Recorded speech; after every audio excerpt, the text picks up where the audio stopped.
So in previous video I used an example to show that the conservation of momentum fails and therefore we need a new definition of momentum which we call the relativistic momentum. So in this video I am going to derive an expression for the relativistic kinetic energy.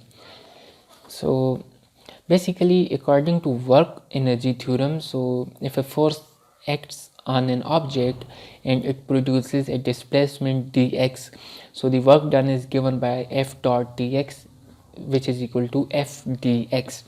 So work energy theorem says that the work done is basically the increase in the kinetic energy. So if dk is the increase in kinetic energy, so we can write it this that dk is equal to F dx. And from Newton's second law, force is defined as dp by dt into dx. So since the classical definition of momentum is that p is equal to mv, and this m is basically the rest mass, so d by dt mv into dx. So this dx and dt basically gives us the velocity, so this gives me m times v and then dv. So now this is an expression for dk. So if we say that when velocity was 0, so the kinetic energy was 0, or the change in kinetic energy was 0, and when the velocity reaches to v, so the kinetic energy is k. So I can integrate this expression, and this expression gives me half m naught v squared. So this is the classical expression, and this is a well-known classical expression. So, but this expression does not work well in the relativistic regime, so therefore we need a new definition of kinetic energy which is known as the relativistic kinetic energy. So I am using the same work energy theorem to derive this new definition. So dk is equal to F dx which is equal to dp by dt into dx. But here since we are in relativistic regime, so we need to use the relativistic momentum which is equal to m naught v divided by 1 minus v squared by c squared and under the root. So if I put the value of p in this expression, so I get this expression m naught, which is basically a constant, so can be taken out of the differential. So d by dt into v divided by 1 minus v squared by c squared under the root into dx by dx. So this dx and this dt gives us the velocity. So this gives me v, and now I have m naught bracket differential of this factor bracket into v. So this m naught and v are basically out of differential. So now all I have to do is to find the differential of this function, and you know the product rule, so you can do it. So I can use the product rule. So the first function as it is, which is v, into derivative of second function, which is d of 1 over 1 minus v squared by c squared under the root, and plus second function as it is and the derivative of first function. And you know that this 1 minus v squared by c squared can be shifted above, so I will get 1 minus v squared by c squared whole power minus 1 by 2, and we can differentiate it using the power rule. So the calculation is done here, and next we get this dk is equal to m naught bracket v squared by c squared dv divided by 1 minus v squared c squared whole power 3 by 2 plus dv 1 minus v squared by c squared under the root into v. So m naught as it is and this v as it is. So next I can take the LCM, and LCM is 1 minus v squared c squared power 3 by 2.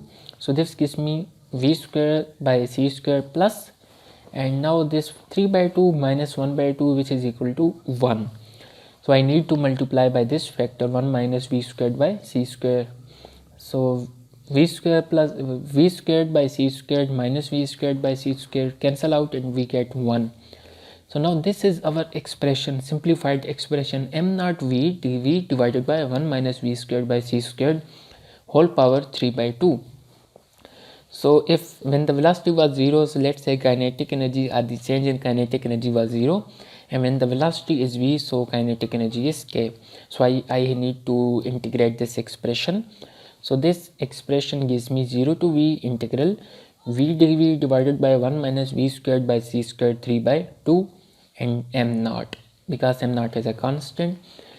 And you know that if we have a function and we have the derivative of function multiplied by the derivative, so we can add a power in the function. So this is basically how the integration is done. So m naught as it is, and now I can shift this 1 minus v squared by c squared plus 3 by 2 above, so this gives me minus 3 by 2. Next I need to complete the differential of this function, so I multiply by minus 2 by c squared. So if I multiply this function by minus 2 by c squared, so this gives me a complete differential of this function. And therefore, since I have multiplied by this function, so I need to divide by this, so which gives me minus c squared by 2. So now using the rule of integration, so this gives me 1 minus v squared by c squared, and the power is minus 1 by 2. And also we need to divide this power minus 1 by 2 and this minus c squared by 2 as it is. So after simplification and putting the limit, so I obtain this expression, which is k is equal to m naught c squared 1 minus v squared by c squared power 1 by 2 minus m naught c squared. So this is basically the relativistic expression for kinetic energy.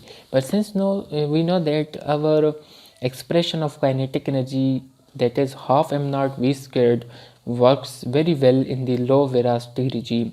So we check that whether this expression reduces to our old definition or not. So look here, if this v is equal to 0, then we have m naught c squared minus m naught c squared, so which is equal to 0. So if velocity is 0, kinetic energy is 0, which is satisfied by our old expression.